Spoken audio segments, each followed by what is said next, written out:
Donc aujourd'hui, nous voyons quelque chose de très important. Je commence mon message. Merci Seigneur. Et le drame des héros dans les chaînes. Comment s'en sortir? Vous savez, on peut être héros et lié. Héros dans les chaînes. Et le Seigneur m'a dit, parle de ces choses-là pour libérer le plus grand nombre. Il y a plusieurs façons d'être dans une prison. Et il existe des prisons invisibles. Des gens qui ont des chaînes invisibles.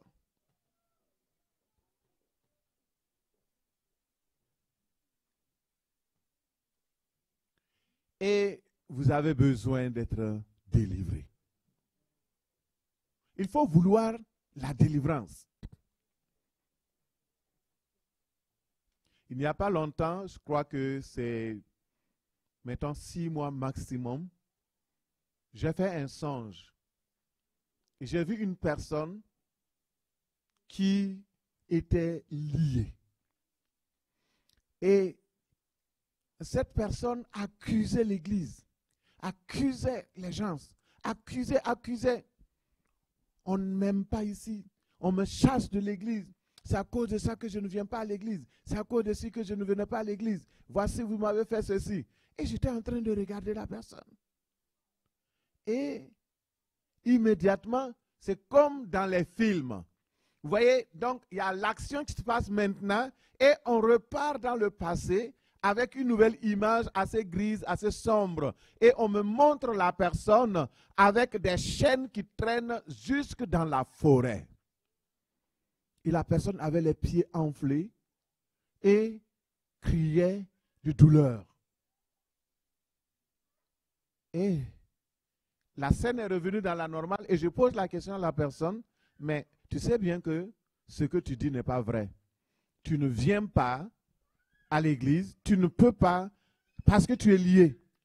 Et en ce moment, quand j'ai dit tu es lié, il y a comme un mouvement qui retirait cette personne-là dans la forêt et la personne s'en allait et j'entendais le bruit des chaînes et je me suis réveillé.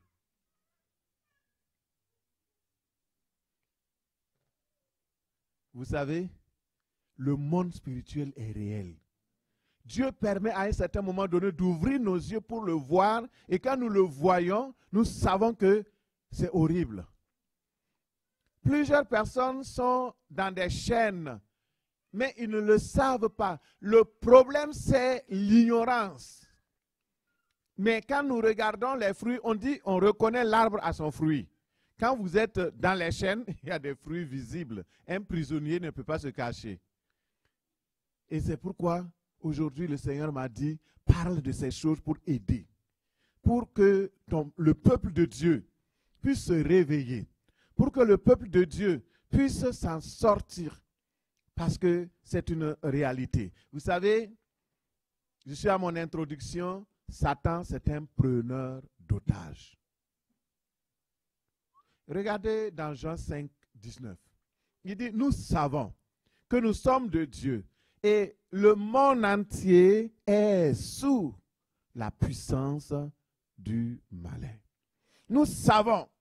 C'est une certitude. Nous savons que nous sommes de Dieu. Donc, il y a deux parties là. Nous et eux. Nous sommes de Dieu, du royaume de Dieu, dans la maison du Père, de la famille royale de Dieu. Mais le monde entier est soumis à quoi? À l'emprise du diable, du malin.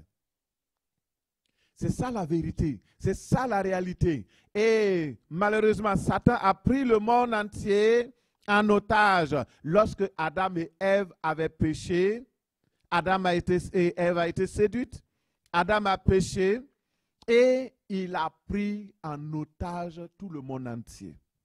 Un otage, c'est une personne qui est retenue prisonnière. une personne retenue prisonnière. Et on s'attend à ce qu'on donne une rançon pour libérer la personne. Et souvent, la rançon est extrêmement élevée que tu vas même hésiter d'aller prendre ton otage. Imaginez, regardez le cas en Israël avec le Hamas. Un seul prisonnier, donc israélien, otage qu'on doit libérer, c'est plus d'une centaine de prisonniers donc, du Hamas qu'il faut rembourser. Avec d'autres concessions, avec d'autres avantages. Pourquoi? Parce que c'est un otage.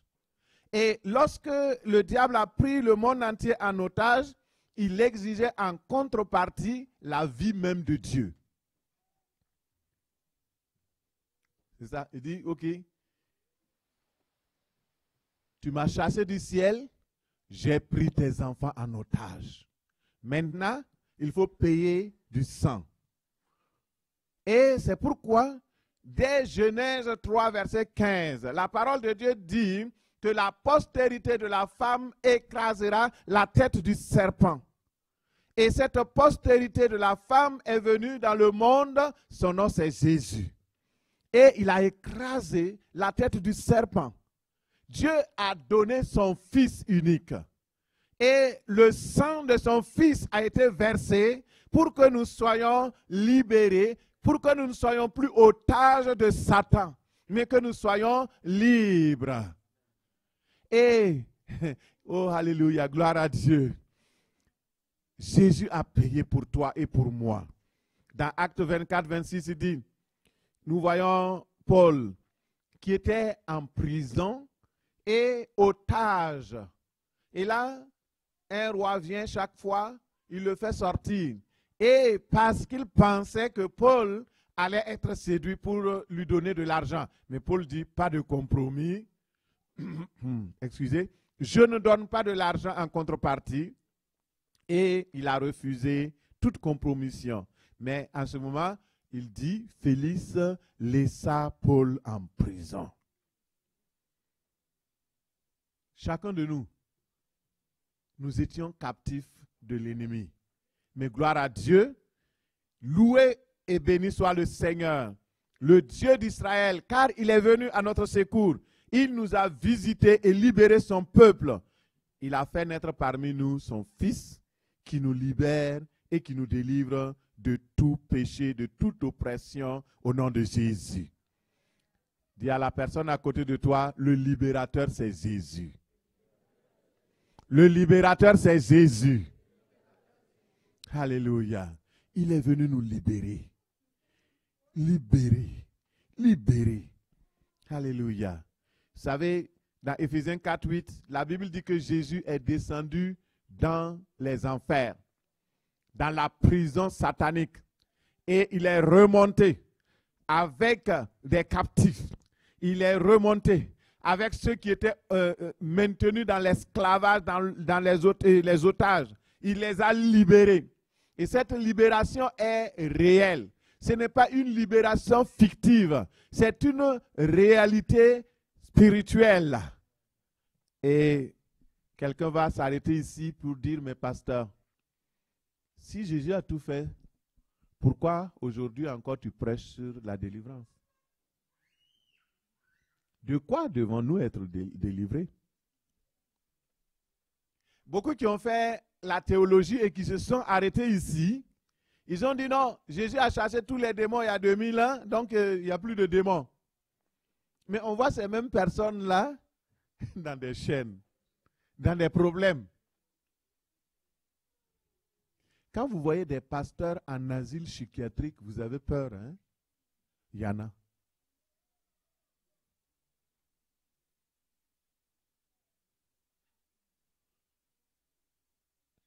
Des pasteurs qui se suicident. Il y en a. Et de plus en plus, malheureusement, quand nous sommes partis au Brésil, on nous a montré un pont. Et sur ce pont-là, on a dit, il y a un pasteur, Baptiste, qui était dans sa voiture. Il est venu avec une très belle voiture. Il s'est garé, il a laissé la voiture.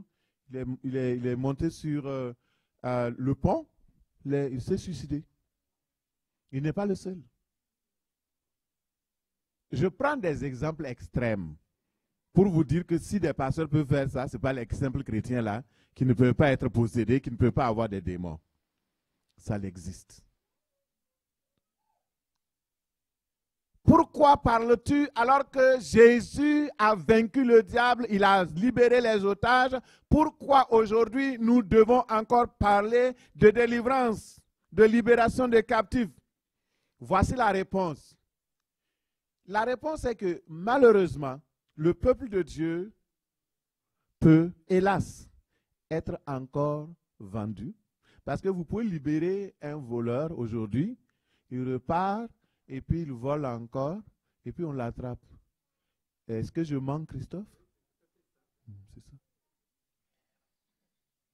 Vous pouvez libérer une personne qui a fait un meurtre.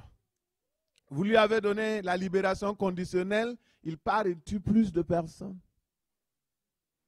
Malheureusement, la triste réalité est que les enfants de Dieu qui ont été libérés du péché, libérés de l'adultère, libérés des choses douloureuses dans lesquelles ils vivaient, malheureusement, ils peuvent y retourner. L'esclavage, les chaînes, souvent c'est nous-mêmes qui partons nous constituer prisonniers ou otages. 2 Pierre 2, 22. Il dit, il leur est arrivé ce que dit un proverbe vrai, le chien est retourné à ce qu'il avait vomi, et la truie lavée s'est vautrée dans le bourbier. Ce n'est pas la faute de Dieu. Le jour où tu as été sauvé, le jour où tu as reconnu que Jésus-Christ est le Seigneur et le Sauveur de ta vie, tu as été totalement affranchi, libéré et totalement purifié. Mais le problème n'est pas le fait. Le problème est ce qui arrive après. Et nous devons faire attention de ne pas retomber dans des servitudes semblables. Il se peut que tu t'es engagé dans des choses après même ta conversion. Je suivais une émission il y a 2 jours où un jeune qui était très zélé dans l'église, il était même diacre, il donnait son argent pour construire des églises, etc. Il est tombé au point où il est parti pour consulter des féticheurs. Il est venu confesser publiquement. Donc, pour des personnes comme ça, le diable aime ça parce que quand vous êtes de retour dans sa maison, il est content, il vous prend comme un traître et il vous traite comme un traître. Certaines personnes sont dans les prisons de Satan parce qu'ils n'ont pas voulu obéir à Dieu, mais d'autres, par contre, sont dans les prisons parce qu'ils ont fait totalement le contraire, ils ont voulu obéir à Dieu, comme Daniel par exemple. Satan aime prendre en otage les héros et les persécuter. Et il sait que c'est le moyen pour décourager le grand nombre. Quand un héros tombe, tout le monde tremble.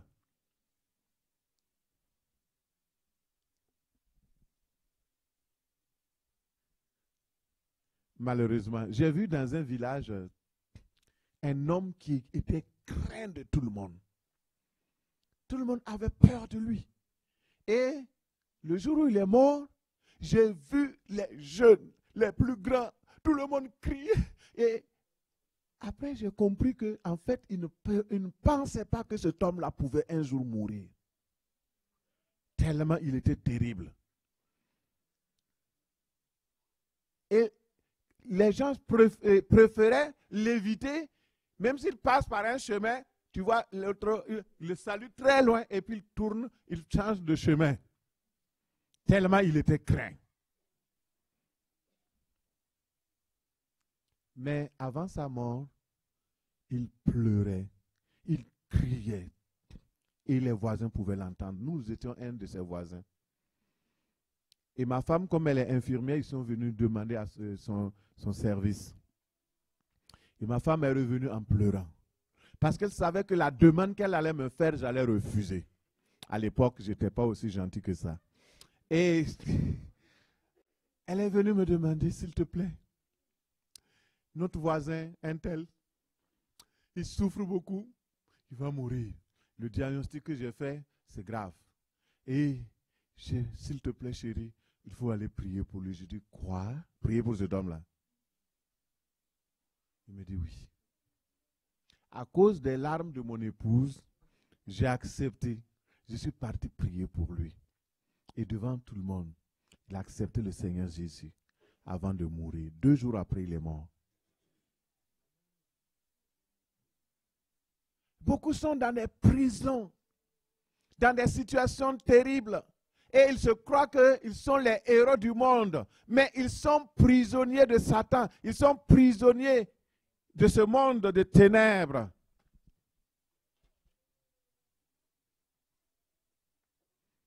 Le diable peut prendre en otage ton mariage. Souvent même, il va prendre en otage tes finances. Il peut prendre en otage ta santé, tes enfants. Il prend en otage tout ce qui est utile dans ta vie, qui pourrait t'aider à avancer, et même la destinée de plusieurs sont en otage, malheureusement. Mais la bonne nouvelle, c'est que le Seigneur veut te délivrer ce matin. Et il peut te délivrer ce matin. Et dans Deutéronome 30, verset 3, la bonne parole qu'il dit, c'est ceci: l'Éternel, ton Dieu, ramènera aussi tes captifs. Dis Amen. Tes captifs seront ramenés au nom de Jésus. Il aura compassion de toi. Il te rassemblera de nouveau d'entre tous les peuples parmi lesquels l'Éternel, ton Dieu, t'avait dispersé. Le Seigneur ramènera tes captifs, tes captives, au nom de Jésus. Alors, je suis venu aujourd'hui pour proclamer la délivrance aux prisonniers et aux prisonnières. Quelle que soit la prison dans laquelle tu es. Vous savez, il y a différents types de prisons. Il y a les prisons de basse sécurité pour les gens qui ont fait des crimes petits ou des choses qui ne sont pas aussi élevées. Mais il y a aussi des prisons de haute sécurité. Et souvent, les héros, on les place dans des prisons de haute sécurité et on met tout en œuvre pour qu'ils ne sortent plus. Parce que si le héros sort, vous comprenez, non? C'est dangereux. Il va prendre sa revanche. Et c'est pourquoi ils ont peur. Ils mettent ces gens-là dans des prisons barbelées et électrifiées et tout. Mais je veux proclamer sur toi la délivrance ce matin au nom de Jésus. Lisons dans le psaume 116, verset 3. Regardons un homme de Dieu, un héros enlacé dans les liens de la mort. Psaume 116, 3, 5. Les liens de la mort m'avaient environné et les angoisses du sépulcre m'avaient saisi. J'étais en proie à la détresse et à la douleur. Mais j'ai invoqué le nom de l'Éternel. Ô Éternel, délivre mon âme. Alléluia, on peut dire Amen. David avait expérimenté les liens de la mort, les liens du sépulcre. Cet homme-là, c'était le plus grand héros d'Israël que nous chantons aujourd'hui. Il a tué ses 10 000, Saül a tué ses 1000. Il a terrassé Goliath, il a vaincu et il a mené les guerres de l'Éternel, il a exterminé des peuples. Et aujourd'hui, nous voyons ce même David dans les liens de la mort. Donc ça veut dire qu'un héros, une héroïne de l'Éternel peut aussi passer par des moments comme ce que David traversait, mais le Seigneur va toujours délivrer parce que nous prions. Alléluia. Jonas était emprisonné dans le ventre d'une baleine pendant 3 jours.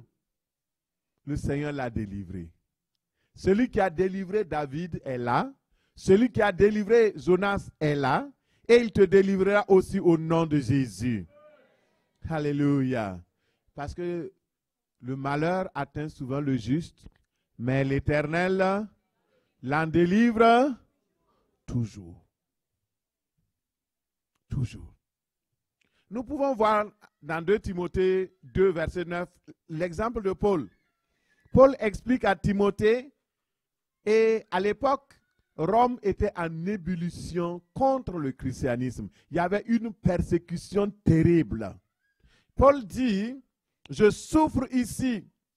Je suis même attaché avec des chaînes comme un criminel. Mais la parole de Dieu n'est pas liée. Alléluia. J'aime cette partie. Même si toi tu es lié, même si tu passes par des situations difficiles, sache que la parole de Dieu ne peut pas être liée. Et à cause de la parole de Dieu qui est toujours en liberté, toi aussi tu seras en liberté au nom de Jésus. Les chaînes tombent au nom de Jésus. Paul était lié. Pourquoi? Parce qu'il y a un roi qui s'appelle Néron. Et ce roi était pervers. Et à un moment donné, il s'est levé, il dit qu'il va reconstruire la ville de Rome. Et comme il ne peut pas détruire les maisons des gens pour pouvoir rebâtir une ville neuve, une ville moderne, qu'est-ce qu'il s'est passé? Il a trouvé le moyen, il a donné des instructions à des méchantes personnes pour brûler la ville. Imaginez. Et lorsqu'il a brûlé la ville, il y a eu plusieurs milliers de personnes qui sont mortes dans cet incendie-là. Et les quartiers ont été ravagés. Et les gens étaient obligés de fuir. Et maintenant, les gens ont compris que c'est le roi qui a ordonné d'incendier la ville. Et comme il a eu tellement peur parce qu'on voulait le lapider, il a dit non, ce sont les chrétiens qui ont brûlé la ville. Accusation gratuite. Et la persécution des chrétiens a été amère, au point que on amenait les chrétiens et on les plaçait comme, on te dit, est-ce que tu crois au Seigneur Jésus-Christ? Tu dis oui. Ok, on te place comme un poteau pour éclairer la ville. Tu dois rester droit. On amenait donc des centaines de croyants dans les arènes pour lutter avec les taureaux. On amenait ces personnes-là. Et pendant ce temps, Pierre et Paul étaient à Rome.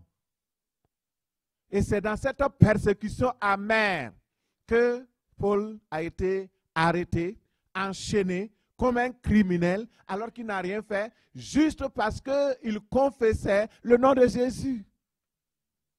Est-ce que vous comprenez la subtilité satanique? On peut être dans les prisons parce que nous-mêmes, nous avons péché et nous nous sommes introduits dans la prison. On peut être dans la prison parce que l'ennemi de nos âmes nous hait. Et il vient pour troubler, pour persécuter et pour amener les hommes et les femmes à être dans des prisons. Paul était victime de Néron. Et ce Néron-là a tué des milliers et des milliers de chrétiens persécutés à mort.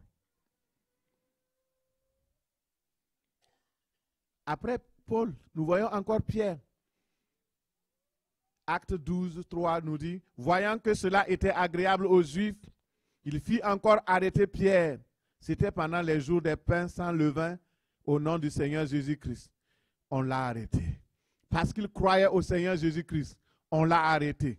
Et ils ont été tous arrêtés, donc les véritables héros de Dieu, à cause du fait qu'ils croyaient dans le Seigneur.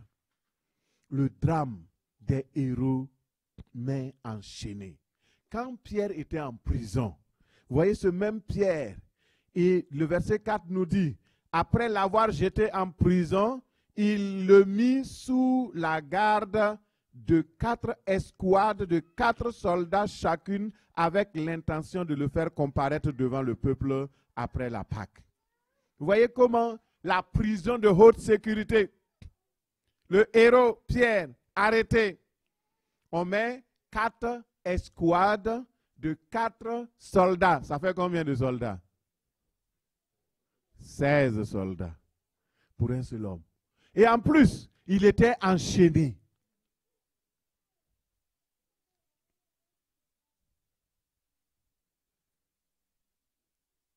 Et Pierre était là.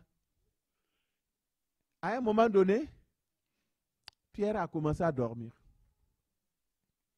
Non seulement le héros était en prison, mais le héros dormait. Contrairement à Paul et Silas que nous allons voir, lui, il dormait. Et je voudrais faire une parenthèse pour que les gens soient gentils avec l'apôtre Pierre. Parce que souvent, on est très violents. Nous qui prêchons là, il faut faire attention. Personnellement, je crois que ce n'est pas négatif que Pierre dort. Parce que Jésus aussi dormait dans la barque, non? Oui ou non? Au milieu donc des flots, de la tempête. La Bible dit que Jésus dormait. Alors, il faisait comme son maître. Il dormait en prison.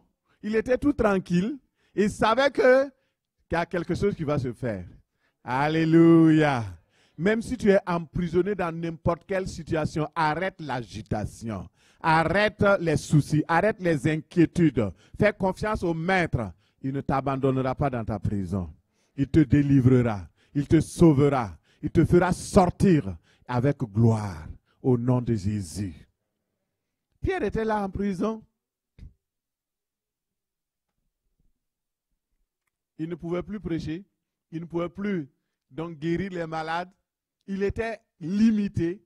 La prison, c'est un lieu mauvais. Un lieu de ténèbres. Un lieu d'angoisse, de solitude. Tu ne peux plus, tu n'es pas libre. Tu es comme un esclave. Tu ne peux pas faire ce que tu veux. Tu ne peux pas te lever et puis commencer à danser. Il n'y a pas de musique là-bas. Tout est mort. C'est ça. Et vous savez, Pierre a été arrêté par qui? Un roi païen. Qui? Pierre, celui dont l'ombre guérissait les malades. Le grand prédicateur de l'évangile, l'apôtre. Mais il était soumis au silence absolu. On lui avait ôté la liberté de se mouvoir. Il ne pouvait même plus faire le ministère. Vous voyez, c'est ce que le diable veut faire. Il veut emmuseler les enfants de Dieu. Il veut empêcher que tu serves le Seigneur. Il veut empêcher. Et il va amener plusieurs choses pour t'empêcher de servir le Seigneur. Ne laisse aucune personne t'empêcher de servir le Seigneur. C'est ton Seigneur, ce n'est pas le Seigneur de quelqu'un. Sers-le. Sors de cette prison, sors de cette mentalité. Beaucoup sont dans les prisons mentales, des prisons de l'émotion, de l'âme, des prisons dans lesquelles ils croient qu'ils ont raison de quelque chose. Mais finalement, c'est eux qui perdent. Nous devons sortir de ces prisons-là au nom de Jésus. Alléluia. Pierre était dans la prison. Mais heureusement, vous savez, on va voir la solution tantôt. La Bible dit que quand Pierre dormait, l'Église priait. Le rôle de l'Église, c'est de prier pour que les prisonniers qui sont dans les prisons, pour ceux qui sont dans qui sont pris en otage, puissent être libérés. Notre rôle, ce n'est pas de les critiquer. Ah, telle personne, tu vois comment il vit là. Ah non, non, non. Et on dirait qu'il est même dans une prison. On dirait que non, mon frère, prie à genoux. Seigneur, libère-le.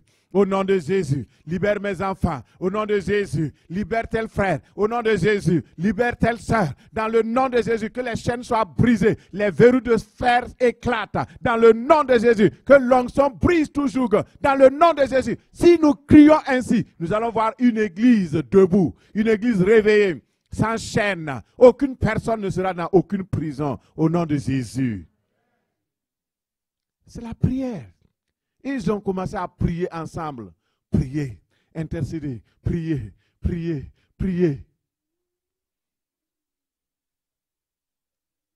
Malheureusement, vous savez, pour certains chrétiens, pour certains croyants, pour certains enfants de Dieu, leur prière même est prise en otage. C'est ça le problème. Ta vie de prière est prise en otage. Quand tu commences à prier, Seigneur Jésus, alléluia, alléluia, Seigneur Jésus, tu piques des clous. Commence à ronfler. Et après, on se réveille.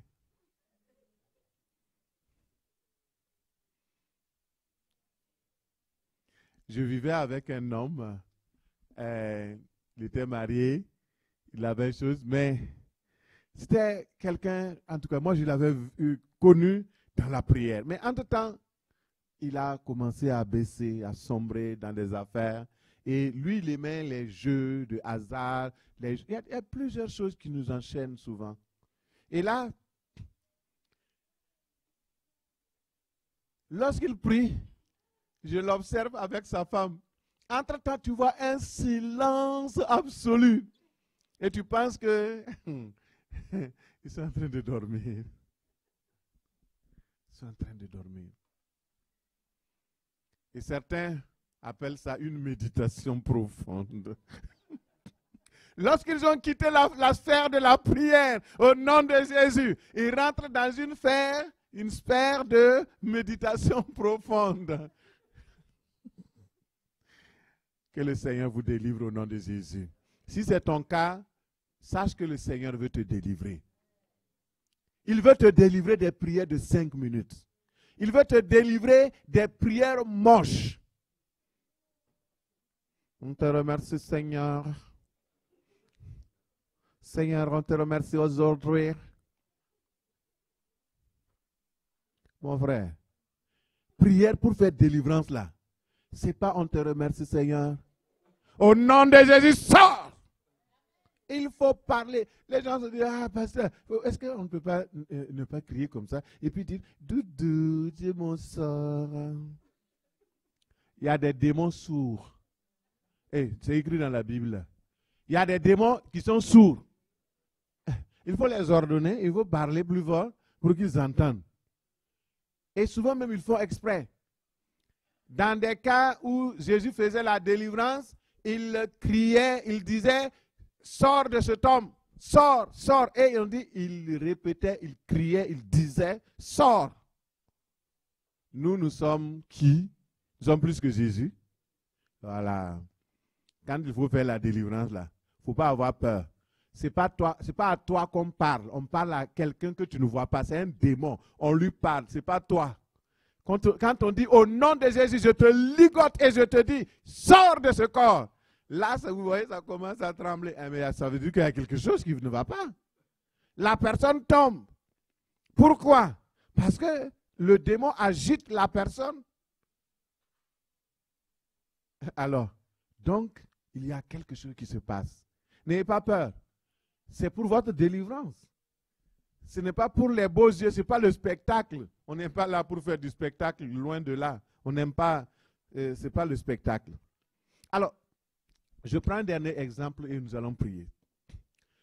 Le héros de Dieu, emprisonné, gardé dans une prison de haute sécurité. Un exemple, c'est Samson. Samson était un héros, un vrai héros. C'était un capitaine de Dieu. Quand vous regardez dans Juge, son nom, Samson, veut dire colombe. Et c'était la colombe. Et son nom veut dire aussi aurore. C'est-à-dire le lever du soleil. Il était le lever du soleil de Dieu. L'instrument puissant de Dieu. Il était oint avec une onction terrible. Et quand il marchait, les gens disent c'est Samson. Les gens fuient.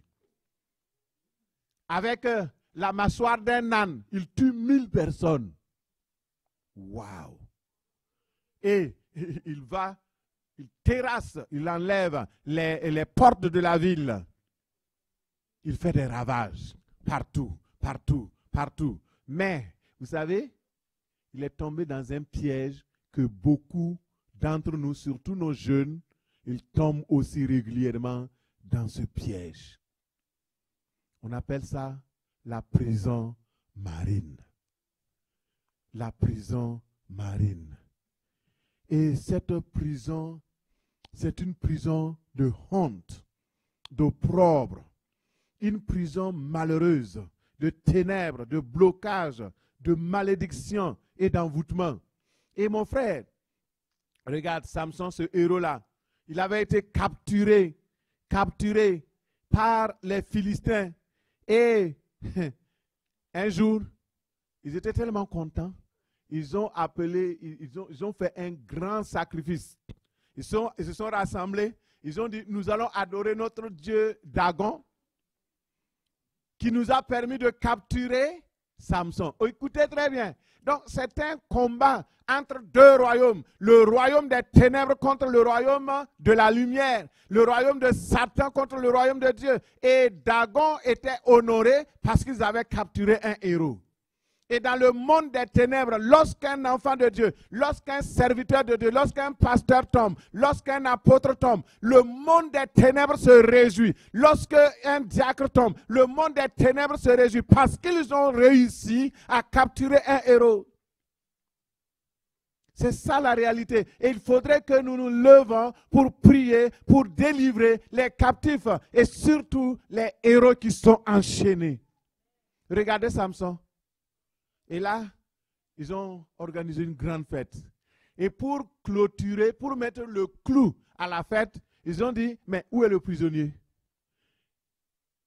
Ils l'ont sorti de la prison, bien sûr, après avoir crevé ses yeux. D'abord, la prison est ténèbres. Et en plus, on te crève les yeux. Le diable n'est pas gentil avec aucune personne. Ne croyez pas qu'en flirtant avec lui, il va vous donner des fleurs. Il sera sévère. C'est pourquoi lorsque tu as été sorti de la prison des ténèbres, tu dois tout faire pour ne pas y retourner, pour quelque chose que ce soit. Parce que si tu y retournes, ta condition sera pire que la première. Et Samson était là, totalement et heureusement. Ce héros va se venger pour une dernière fois. Mais à quel prix? Et vous savez pourquoi Samson est arrivé ici dans cette prison? À cause de ce que j'appelle la prison marine. Et je voudrais prier pour ça, pour que tu puisses en sortir au nom de Jésus. Ézéchiel 26, 16 nous dit, « Tous les princes de la mer descendent de leur trône. Ils ôtent leur manteau en quittant leurs vêtements brodés. Ils s'enveloppent de frayeur et s'asseyent sur la terre. À chaque instant, l'épouvante les saisit et ils sont consternés à cause de toi. » Regardez, ici la parole de Dieu parle des princes de la mer. Est-ce que ça vous dit quelque chose, les princes de la mer? Ce sont les démons qui contrôlent la mer. Ceux qui viennent surtout des pays côtiers, des pays entourés des îles. Vous voyez, quand les problèmes, les attaques de toutes sortes surviennent, c'est autour de ces villes, de ces pays, entourés par les eaux. Les démons des eaux sont les plus subtils et les plus méchants qui travaillent contre le peuple de Dieu. Et c'est eux qui font le plus grand nombre de prisonniers parmi donc les dévastateurs. Et c'est pourquoi, frères et sœurs, nous devons nous réveiller. Ézéchiel dit que ces princes de ténèbres, les princes de la mer, ce sont des esprits qui contrôlent les mers, qui travaillent au fond des océans et rendent captifs les innocents et les transforment en marionnettes pour séduire le monde. Et lorsque ces esprits malins possèdent une personne, ils vont l'utiliser à leur tour pour séduire d'autres et frustrer leurs victimes. Et ces gens-là, ils font exprès. La plupart du temps, les personnes même qui sont possédées par ces démons des eaux le savent. Ils font exprès pour atteindre, pour utiliser leurs armes, pour ruiner les vies. Avant de parler des principaux points d'entrée de ces démons-là, je vais vous donner une histoire. Je l'ai déjà racontée une fois. Et les personnes qui ont bénéficié de cela sont vivants. Ils sont même il y a une partie à Sherbrooke. Et j'aimerais donc même les inviter à venir témoigner eux-mêmes. Un jour, j'ai fait un songe. Le Seigneur me parle la plupart du temps au travers des songes. Et quand je l'ai fait, ça ne ressemble pas à un rêve. C'est vraiment quelque chose que Dieu amène. Et dans ce songe-là, j'étais descendu au fond de la mer. Et j'ai trouvé un monde comme notre monde. Sauf que c'est recouvert seulement par l'eau. On marche comme on marche. On fait les activités comme on fait. Et tout était comme... Mais on sentait l'eau. Et lorsque je suis arrivé à ce niveau, qu'est-ce qui s'est passé? J'ai vu... en fait, j'étais en mission. Et dans la mission, j'étais conscient que j'allais pour libérer un jeune homme qui a été en captivité au fond de la mer. Et quand je suis arrivé, j'ai rencontré donc une première cité, de très belles cités. Très, très beau. Et lorsque j'ai demandé, est-ce que le chef, parce que moi je voulais rencontrer le chef de la mer. Je voulais rencontrer, donc, et on m'a dit, non, c'est une reine. Et j'ai dit, je vais rencontrer la reine. On dit, non, elle n'est pas ici, elle est de l'autre côté. Donc, on m'a conduit et je suis parti. Et lorsque j'arrivais, j'ai vu des enclos, des hommes bien costauds qui étaient dans des cages. Et on les avait enchaînés, la main enchaînée. Ils gémissaient, ils se torturaient, ils voulaient sortir de là. Et j'ai posé la question, qui sont ces personnes? Et on me dit, ce sont ceux qui ont échoué à leur mission sur la terre. Lorsqu'on les ramène, on les traite comme ça. J'ai dit, mais quelle mission? Il dit, viens, tu vas voir. Et là, je regardais, donc la reine, et il y avait des hommes qui la soutenaient, qui l'avaient, en fait, je ne sais pas comment, vous voyez, on soulève les reines là dans les films, maintenant on ne soulève plus les gens comme ça, mais il y a des hamacs et des lits, et elle était assise là, et ce sont des hommes, des esclaves, qui portaient cette femme-là. Et quand je suis arrivé, j'ai dit, libère ce jeune homme, parce que j'en ai besoin. On m'a envoyé pour le libérer. Et je suis retourné, bien sûr, avec le captif, et je suis remonté. Et quand j'étais au bord de la mer, j'ai vu donc un jeune homme qu'on amenait pour rentrer dans la mer. Il était content. Il était content. Et donc, on l'amenait, mais on l'amenait en prison. Et j'ai vu un autre qui sortait de la mer. Et c'était un homme, un jeune homme. Mais quand il est sorti de là, il a commencé à changer d'habillement. Quand il a commencé à changer, j'ai vu qu'il était moitié homme, moitié femme. Il a commencé à faire des mouvements comme ça et il partait. Je demande, mais qu'est-ce qu'il fait? Pourquoi il s'en va faire des choses comme ça? Pourtant, c'est un homme. Pourquoi il marche comme un homme, une femme? On m'a dit, ce sont des humanoïdes. Ils s'en vont par la terre pour séduire et ramener d'autres captifs dans la mer, pour souiller les jeunes, pour souiller les femmes, pour amener les hommes et les femmes, surtout à séduire les serviteurs de Dieu et à les amener dans l'impureté sexuelle. Ainsi, le diable les récupère et il en fait ses prisonniers. Et je me suis réveillé. C'était long, il y a des parties que je ne dis pas. Donc, vous voyez, je prends des portions quand je veux. Mais regardez, frères et sœurs, le Seigneur m'a dit que les principales portes d'entrée de ces esprits marins, dans la vie des gens, c'est par les rapports sexuels, l'immoralité liée au sexe, tels que la fornication, l'adultère, la masturbation, l'échange de partenaires. Des gens, ici, vous savez, il y a des choses qui se passent. Moi, je ne savais même pas. Des gens qui peuvent aller et échanger leur femme contre une autre femme dans des hôtels. Et ça se passe. Il semble même qu'à Sherbrooke, il y a des lieux comme ça.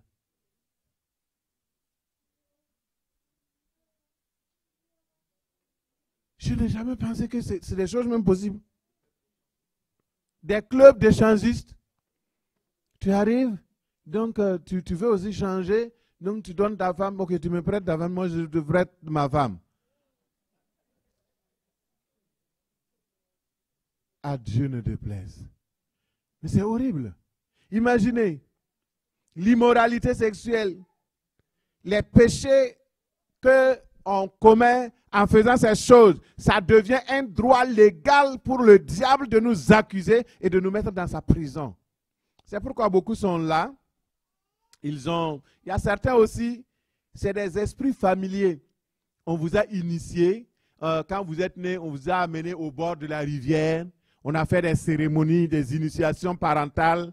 Et souvent aussi, il y a des parents même qui vont aller demander l'enfant à la sirène des eaux.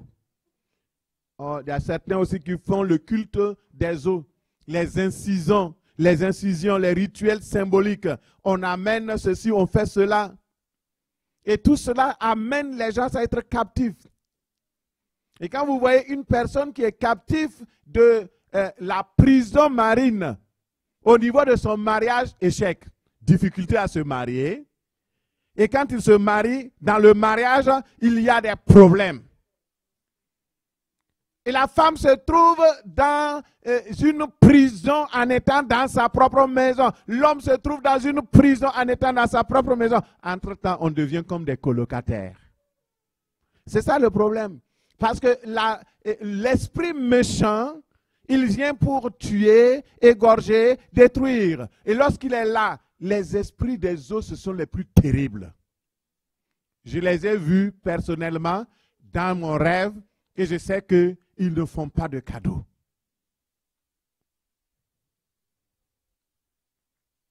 Ils ne font pas de cadeaux. Et ces esprits-là, ils détiennent vos finances. Vous travaillez, on dirait que ça ne marche pas. Les parents ont tout fait pour vous. Et lorsque vous faites un pas en avant, vous faites 2 pas en arrière. Un pas en avant, 3 pas en arrière. Vous voyez, ça c'est la vie qui montre que vous êtes dans une situation de prison satanique. Il faut que vous soyez libérés. Et la plupart du temps, ce qui nous amène dans ces prisons, c'est le péché. Alors, mon frère, ma soeur, je voudrais simplement t'aider. Parce que quand je prêche comme ça, je prêche à tout le monde. Vous voyez, tout le monde suit sur Internet. C'est pour tout le monde. Si tu es actuellement connecté, tu suis. Il faut savoir que tu as besoin vraiment de la délivrance. Surtout ceux qui ont vécu. Votre village est situé au bord d'un fleuve. Et vous êtes dans un pays côtier. Tous les pays côtiers vivent des éléments, des choses terribles. Des familles entières où personne ne se marie.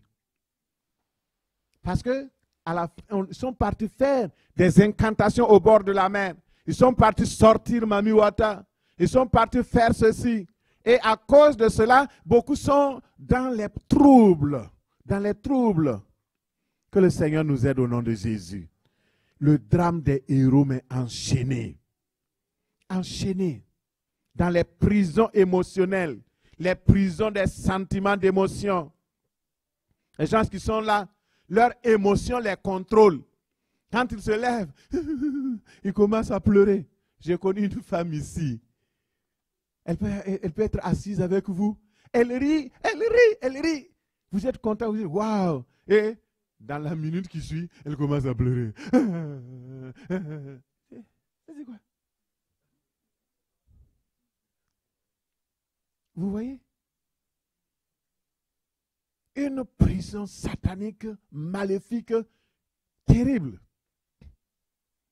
Il faut que le Seigneur nous en délivre. La prison de la peur. Beaucoup ont peur. Moindre chose, ils sursautent. La peur. Des prisons cachées. Alors, je vous donne 5 clés rapidement pour que vous puissiez vous en sortir. La première chose que vous devez faire, c'est la prière.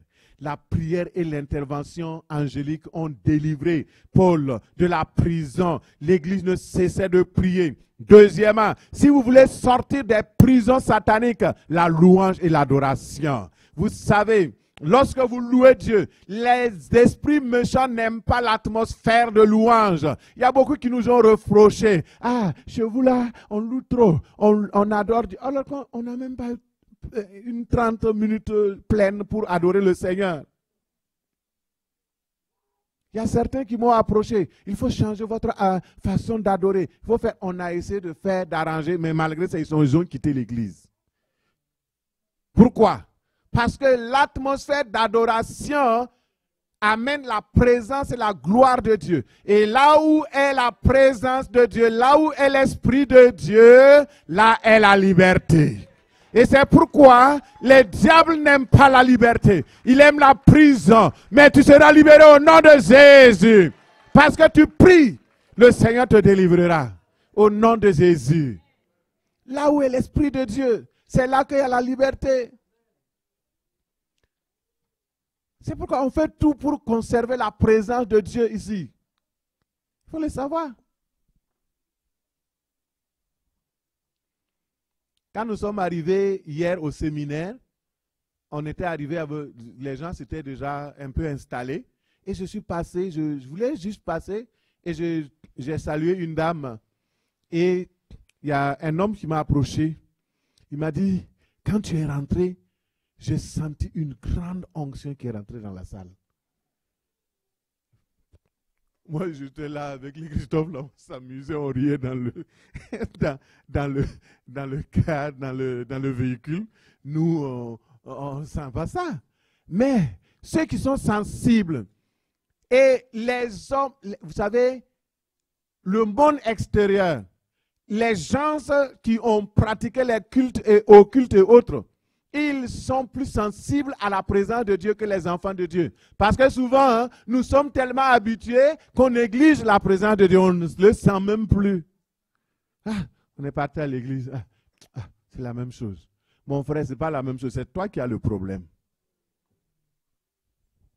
La prière.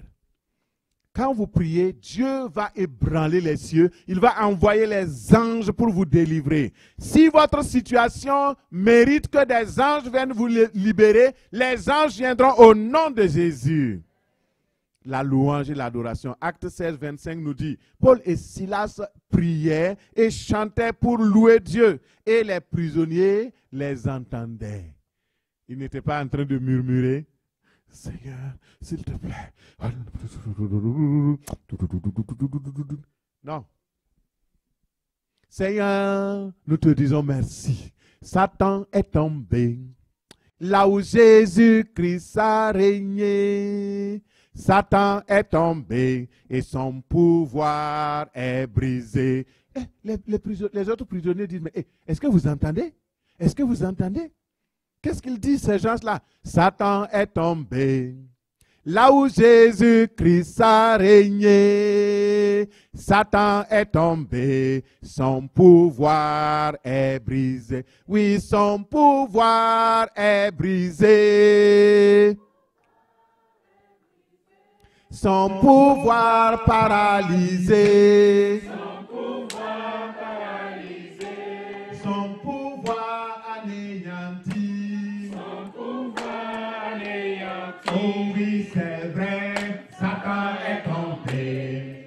Là où Jésus-Christ a régné, Satan est tombé et son pouvoir est brisé. Wow, Dieu dit, mais c'est quel âge qui va aller? Tous les gens ont levé les doigts. Ça là, moi, je suis dans la mission. On dit non, on va juste enlever un seul. Et l'ange est parti. Il a mis son pied, il est parti, il a mis son pied au bord de la prison. Et tremblement de terre. Les fondements de la prison ébranlés. Les chaînes brisées. Les gens sortent. Et le chef, le gardien de la prison, il sort une épée pour se donner la mort. On dit non, attends, on est tous là. Ne te tue pas. Alléluia. Et dans Acte 16, 31, ce geôlier a été libéré. Et il a dit, mais comment je peux faire pour être sauvé? Crois au Seigneur Jésus et tu seras sauvé, toi et ta famille. Tu seras aussi libéré. Parce qu'on sait que toi-même tu es dans la prison, ici tu es prisonnier. Mais tu peux être libéré parce que Jésus-Christ a payé le prix pour que chacun de nous reçoive la liberté. Alléluia. Toutes les portes s'ouvrirent. Aussitôt les chaînes de tous les prisonniers se détachèrent.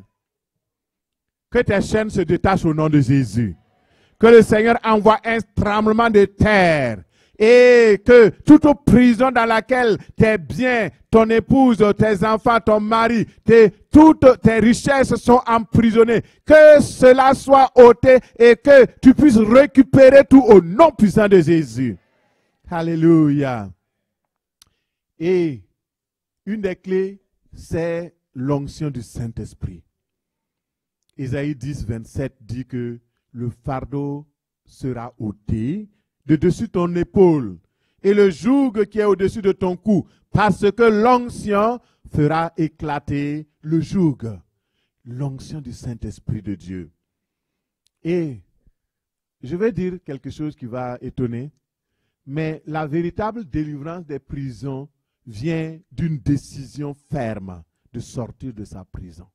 Un choix personnel. Tu vas décider de sortir. Il y a un jour, on m'a rapporté, on était au début de l'église, on m'a rapporté une sœur qui avait chez elle des objets de masturbation, de plaisir, tout. Et c'était un peu, on ne savait pas comment dealer avec. Mais on a voulu confronter l'affaire. Et lorsqu'on a parlé, elle a reconnu, elle a dit oui. Il dit, mais non, moi je ne savais pas que c'était un problème. On dit, ok, mais c'est un problème. Parce que Dieu ne t'a pas amené à cela. La Bible dit que ton corps est le temple du Saint-Esprit et tu ne dois pas souiller ton corps. Elle dit, ah, ok, je n'avais pas compris ça. Et elle a demandé comment on va faire. Je dis, mais c'est simple. Chaque fois que tu as envie de faire ces choses, pense que ton corps est le temple du Saint-Esprit. Comment tu peux souiller le corps? Le temple du Saint-Esprit. Pense à cela. Et puis tes mains, c'est les mains de Dieu. C'est les mains de Jésus. Comment tu peux prendre tes mains, les mains de Jésus? Tu es assez fou pour prendre les mains de Jésus et puis faire des choses bizarres? Elle dit, ah, c'est comme ça. Et depuis, elle a arrêté. Par une ferme décision. On n'a même pas besoin de prier pour ça. Il y a certaines choses, les gens se fatiguent, les pasteurs, avec les prières. Prie pour moi, prie pour moi. Arrête seulement. Arrête les choses. Arrête, prends une décision, arrête. C'est tout. Tu n'as pas besoin de prière. Souvent, c'est par manque de volonté. Parce que ça te fait plaisir. Vous savez, le péché, il y a un plaisir dans le péché, non? C'est ça le problème. Arrête. Prends une décision. Ne savez-vous pas que si vous vous rendez esclave de quelqu'un pour lui obéir, vous êtes esclave de celui à qui vous obéissez, soit du péché qui conduit à la mort, soit de l'obéissance qui conduit à la justice? Pour être libérés du péché, nous devons d'abord admettre que nous sommes pécheurs dans l'esclavage et nous repentir de nos péchés. La repentance, c'est d'abord une tristesse provoquée par les actes que nous commettons contre Dieu et se détourner de ce péché que nous faisons contre Dieu, demander pardon à Dieu et cela va nous conduire à la conversion du cœur. Accepter la délivrance, ça va nous donner une réelle liberté en Christ. Alléluia. Bien sûr, le dernier point, c'est juste que vous acceptiez d'être libéré. Parce que souvent, vous êtes tellement dans la prison que vous ne pouvez pas vous libérer vous-même. L'exemple de Pierre est là. Il ne pouvait pas se libérer.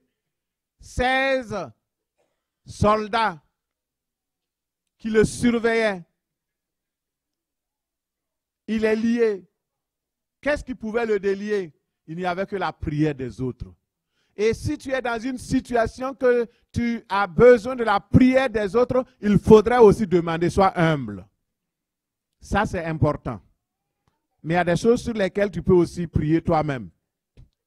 Et dans Luc 11, verset 21, la Bible dit que lorsque un homme fort et bien armé garde sa maison, ce qu'il possède est en sécurité.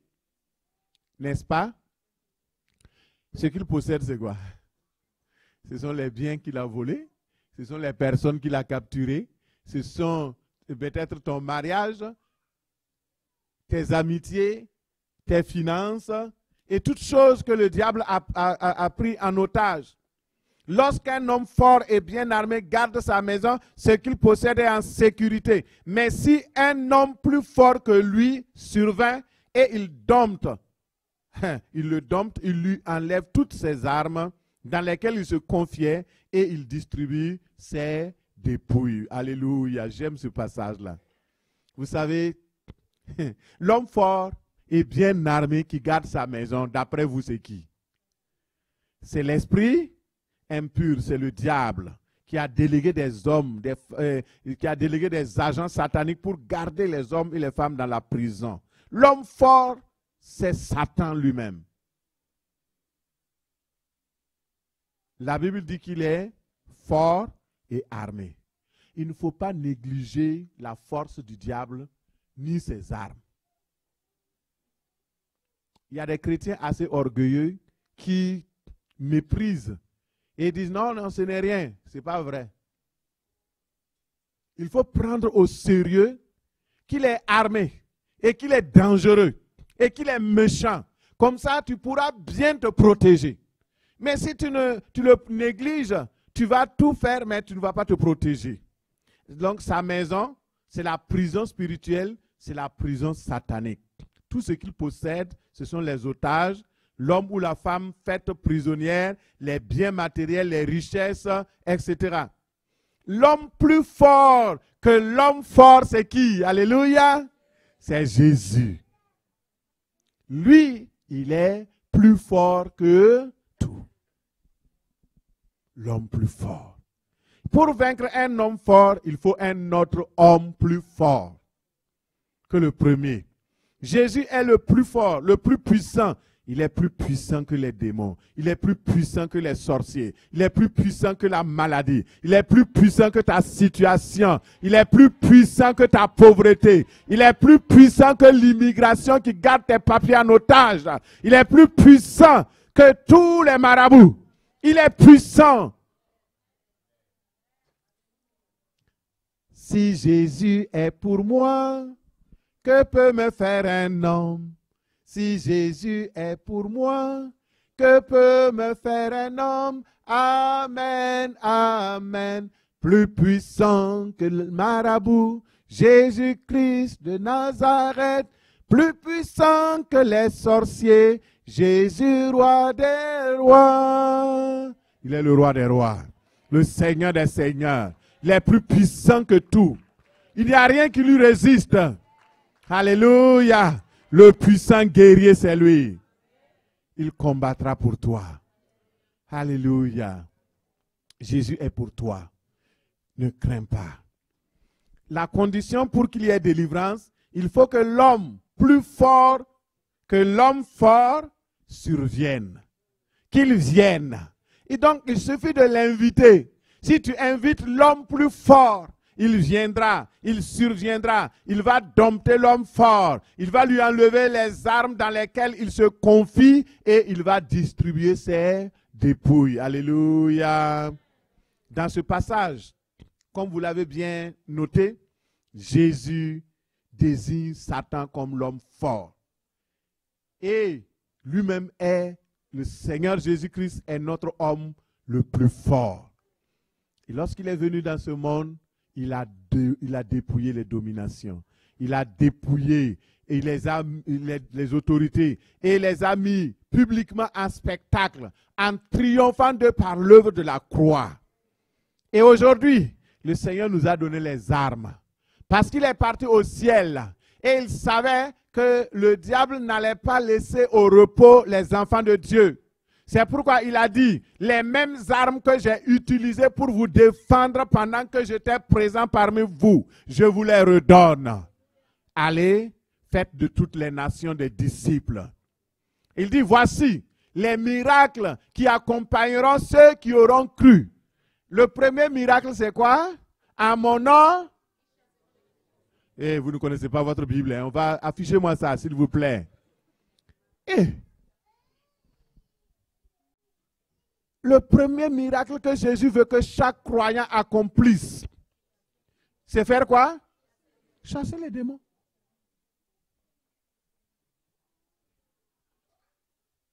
Ça vient casser tout l'argumentaire de certains qui disent que les démons étaient totalement chassés, qu'on n'a plus besoin de les chasser. Or, Jésus, avant de partir, dans le livre de Marc 16, 15 à 20, il dit, en mon nom, vous chasserez les démons. La première chose, après les guérisons, après les miracles, après les prodiges. La chose élémentaire pour l'enfant de Jésus, c'est d'utiliser les mêmes armes que Jésus utilisait pour chasser les démons, libérer les captifs, sortir les prisonniers de la prison. Parce que Jésus-Christ lui-même, quand il est arrivé, il a dit, l'onction du Saint-Esprit est sur moi parce qu'il m'a oint pour proclamer la liberté aux captifs, pour dire aux prisonniers, maintenant vous pouvez être libres. Et le Seigneur nous dit, c'est à toi maintenant, je t'ai donné le bâton de l'autorité. Alléluia. Il dit, je vous ai donné le pouvoir de marcher sur les serpents, les scorpions et sur toute la puissance du diable. Et rien ne pourra vous nuire. N'ayez pas peur. Vous avez une pleine puissance en vous qui agit par le Saint-Esprit de Dieu. Et pour ce faire, voici les armes rapidement. Prends les armes, prends les armes. Première arme. Il faut lier cet homme fort. Nous avons la capacité surnaturelle de lier les démons. Et quelqu'un m'a posé la question, mais comme on ne le voit pas là, comment on le lit? Mon ami, il y a des cordes spirituelles, il y a une puissance surnaturelle. Quand la parole de Dieu tu crois, Jésus dit, quand tu veux capturer l'homme fort, il faut d'abord le lier, c'est-à-dire le paralyser, le rendre impotent, et lorsqu'il n'est plus fort, tu peux l'expulser. J'ai vu des apprentis délivreurs venir sur des gens. Au nom de Jésus, sort. Au nom de Jésus, sort. Le démon ne sort pas. C'est normal, il n'est pas lié. Il ne faut pas dépasser. Il faut aller dans les étapes que Jésus donne. Vous ne pouvez pas entrer dans la maison d'un homme fort et le maîtriser si vous ne l'avez pas encore lié. Alors, vous le liez comment? Par la parole de Dieu, par la puissance du Saint-Esprit, en ordonnant, parce qu'il nous a donné le pouvoir. Lorsque tu dis, par exemple, tu connais l'Esprit, tu dis son nom, au nom de Jésus, esprit de mort, maintenant, je te ligote. Hey. Il y a quelque chose spirituellement qui se fait. Souvent quand je dis ça, ça commence à tourner. Je dis au nom de Jésus, je te ligote. C'est comme ça. Et maintenant, quand vous l'avez ligoté, alors il ne faut pas le laisser comme ça parce qu'il va tourmenter la personne encore. Il faut délier le captif. Parce que, regardez les chaînes de Pierre. Il était entouré des soldats qui symbolisent les démons, qui l'ont pris. Et il fallait que les soldats soient totalement écroulés. Ils sont tombés. Et maintenant, il faut que les chaînes soient brisées. Et entre-temps, les chaînes sont brisées. Et là, Pierre, comme il dormait, l'ange est venu lui donner un coup pour qu'il se réveille. Frères et sœurs, il faut délier le captif. Délier le captif et piller la maison de l'homme fort. Et après, maintenant, vous chassez le démon. Ce sont des secrets simples que souvent vous négligez. Mais si vous êtes dans une situation où vous avez des difficultés, où vous avez une personne que vous devez aider, il n'y a pas de pasteur à côté, comment vous allez faire? Il faut que vous appreniez à faire la délivrance. C'est simple, c'est pas difficile. Toi, esprit méchant, maintenant je te ligote au nom de Jésus. Et toi maintenant qui étais captif, je te libère au nom de Jésus.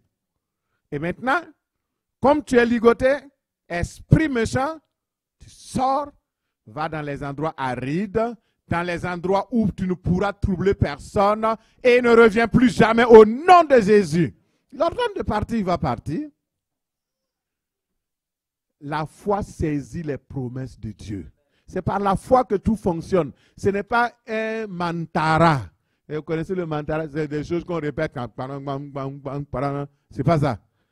C'est la foi. Si tu n'as pas la foi, n'essaie pas de chasser les démons. Parce que sinon, ce sont les démons même qui vont te chasser. Alors, aie la foi en Dieu. La foi, c'est le bouclier qui te protège. Mais c'est aussi une arme offensive avec laquelle, lorsque la parole de Dieu est dans ta bouche, une parole de foi et que tu proclames sur les situations, tu vois les choses s'accomplir. Alléluia. Gloire à Dieu. Alors, proclame ces choses-là. Prie. Satan est fort. Il détient des biens de beaucoup de personnes et il les garde jalousement. Mais Jésus est celui qui est le plus fort. C'est l'homme le plus fort. Et il est le seul à lier et à pouvoir lier l'homme fort et de délivrer des griffes. Donc, en fait, le secret c'est quoi? Puisque c'est Jésus seul qui peut chasser les démons. Toi, tu ne peux pas les chasser, hein? Non. Mais regardez ce qui se passe, un miracle. Vous êtes là, le démon est là, vous le chassez au nom de Jésus. Ça veut dire quoi?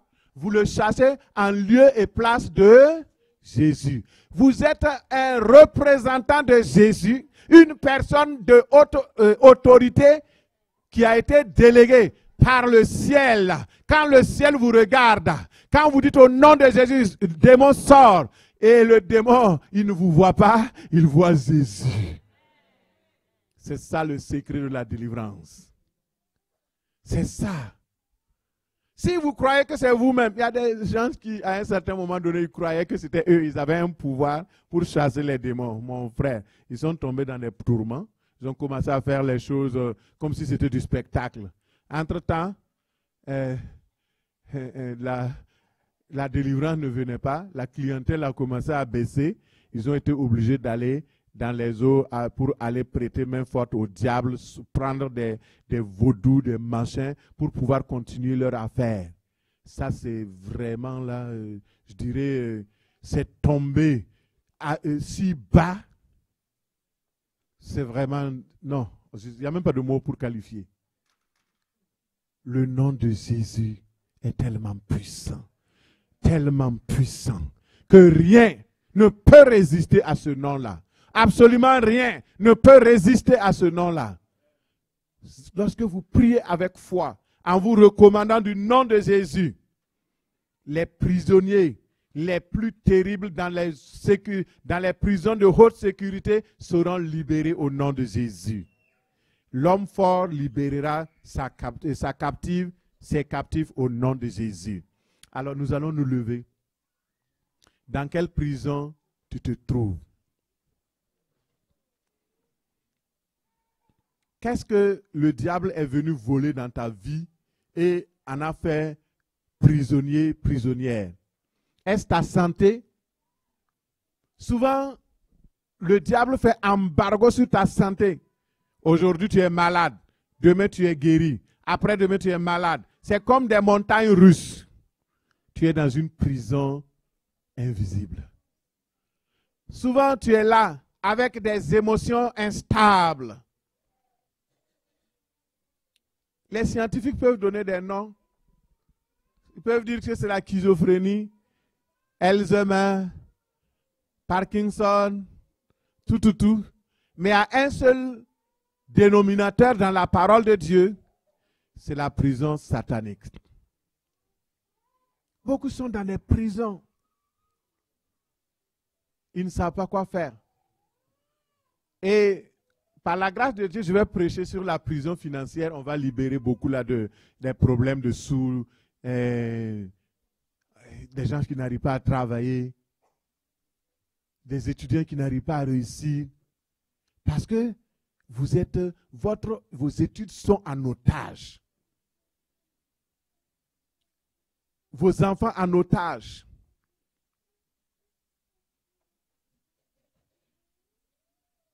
Et je parle de ce que je connais. Vous pouvez vous-même vous retrouver dans une situation de prison et vous ne savez même pas que vous êtes en prison. Et c'est ça qui est le drame. Nous allons nous repentir. Nous allons demander pardon à Dieu. Nous allons annuler tout ce qui nous a amenés en prison. Si toi-même, tu t'es amené en prison, dans le livre de Proverbes 6, il dit, si tu t'es enlacé par tes propres paroles, il y a des gens qui se sont liés eux-mêmes. Ils se sont envoyés eux-mêmes en prison.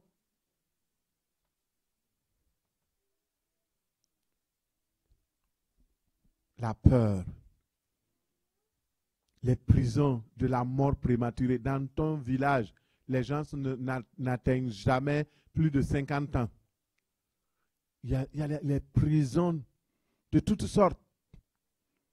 La folie et les maladies de troubles, de dépression, l'anxiété, l'angoisse, ton travail, emprisonné. Tu postules, tu postules, tu postules. Ton âme même est emprisonnée. Ta promotion, tu travailles mais tu ne prospères pas. Ton ministère, il y a des gens, vous savez, on peut être un pasteur, un diacre, un évangéliste, même des apôtres et des bishops, des trichops même. Et ton ministère est emprisonné, ligoté. Il y a un homme de Dieu, il avait compris que chaque fois, il veut progresser, il y a quelque chose qui le ralentit. Et à un moment donné, il chasse les démons, il fait les choses, mais quand l'église veut croître, entre-temps, ça fait... Quand ça grandit, ça fait... Entre-temps, il s'est dit, mais il y a quelque chose qui ne passe pas. Qu'est-ce qui ne va pas? Il a commencé à prier. Et un jour, le Seigneur lui révèle. Il l'amène quand il n'était pas converti. Il était parti chez un marabout. Et chez le marabout, on lui a fait avaler 3 oiseaux vivants. 3 oiseaux vivants. Et quand il a avalé ça, donc quand il s'est converti, pour lui tout est parti. Il a confessé Jésus, il a commencé le ministère, à un moment donné, ça marchait. Mais quand il voulait maintenant aller plus loin dans une nouvelle dimension de l'esprit avec Dieu, blocage. Et c'était un serviteur humble, il est parti voir mon papa spirituel au Burkina Faso pour qu'il prie pour lui.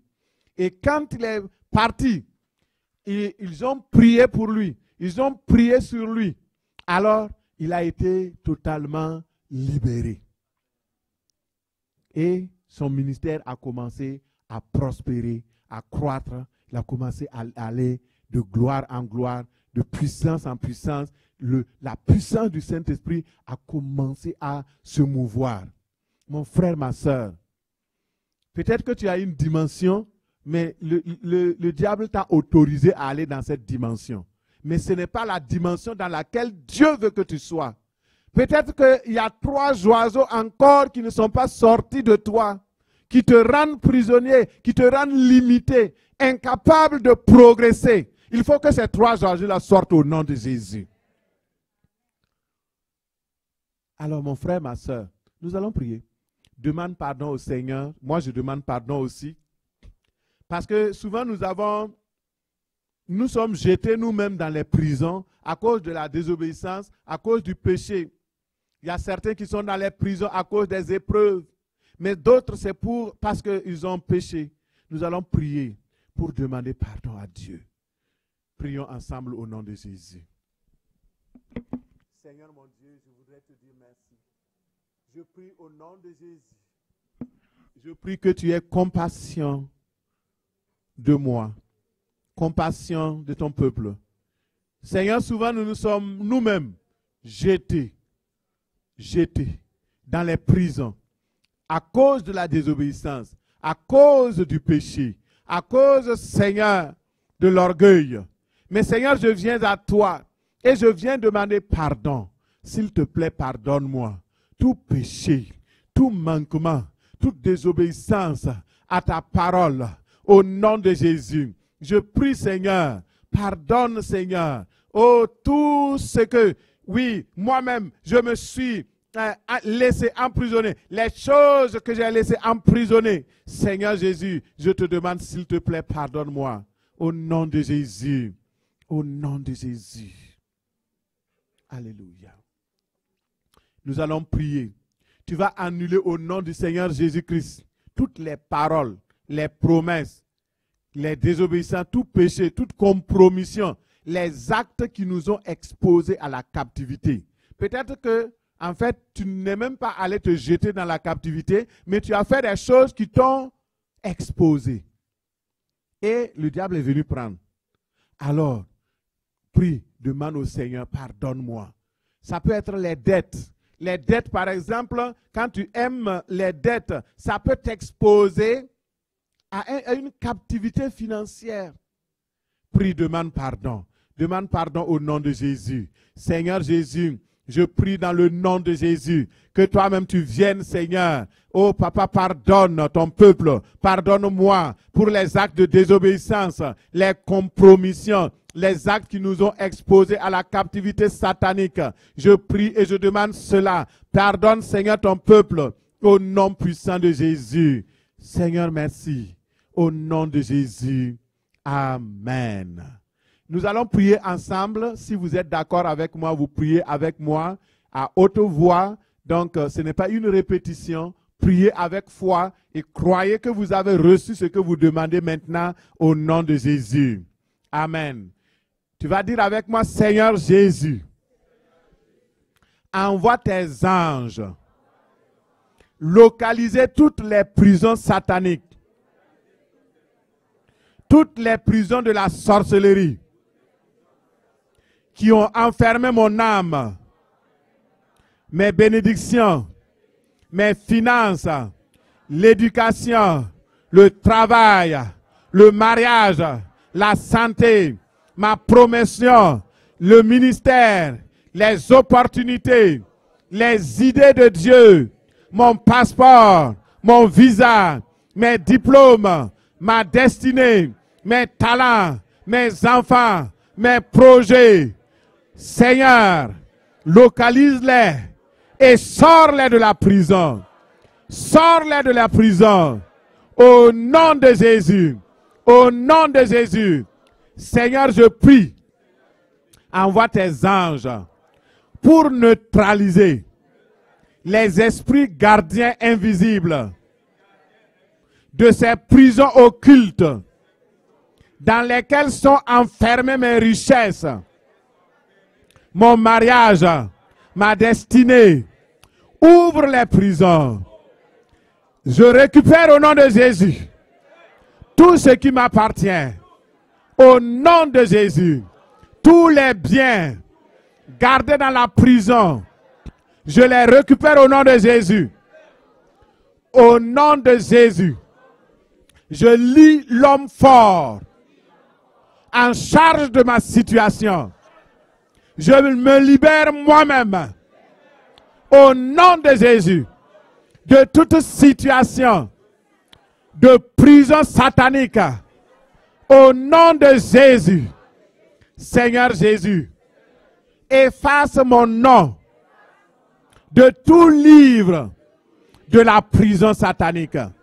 Au nom de Jésus, au nom de Jésus, que tout cercle invisible dans lequel je suis emprisonné, Seigneur Jésus, libère-moi par le sang, libère-moi par ta parole. Libère-moi par le sang. Au nom de Jésus. Tout ce qui s'oppose à mon progrès spirituel dans les prisons sataniques, Seigneur, libère-moi des blocages, des limitations mentales, de la limitation professionnelle. Libère-moi de la limitation financière. Au nom de Jésus. Seigneur Jésus, que toute prison dans ce monde qui m'entoure, qui m'enveloppe, qui nuise à ma santé mentale, à la vie surnaturelle en moi, à ma santé physique, dans le nom de Jésus, J'ordonne un tremblement de terre dans ces prisons-là. Que je sois relâché, libéré, ma santé libérée, mes promotions libérées, ma vie libérée, ma destinée libérée. Au nom de Jésus, à partir d'aujourd'hui, je ne suis plus esclave de Satan. Je suis libéré. Mon étoile est libérée. Ma vie est libérée. Ma vie est libérée. Mon âme est libérée. Ma destinée est libérée. Au nom puissant de Jésus, je ne suis plus esclave de la prison de Satan, de la prison marine. Je quitte maintenant au nom de Jésus. Je sors de prison au nom de Jésus. Seigneur, merci de m'avoir libéré. Merci de m'avoir libéré. Merci de m'avoir libéré. Merci pour mon mariage. Je me marierai. Les filles disent je me marierai. Les hommes disent je me marierai. Ceux qui ne sont pas mariés, célibataires, tu dis je me marierai. Je suis libéré. Mon étoile est libérée. Mon potentiel est libéré. Mon âme est libérée. Au nom de Jésus. Au nom de Jésus. Alléluia. Alléluia. Merci Seigneur. Libéré. Christ m'a libéré. Libéré. Oui, j'ai la victoire sur Satan, le péché et son pouvoir. Gloire à Jésus-Christ, car il m'a libéré. Soyez libérés au nom de Jésus.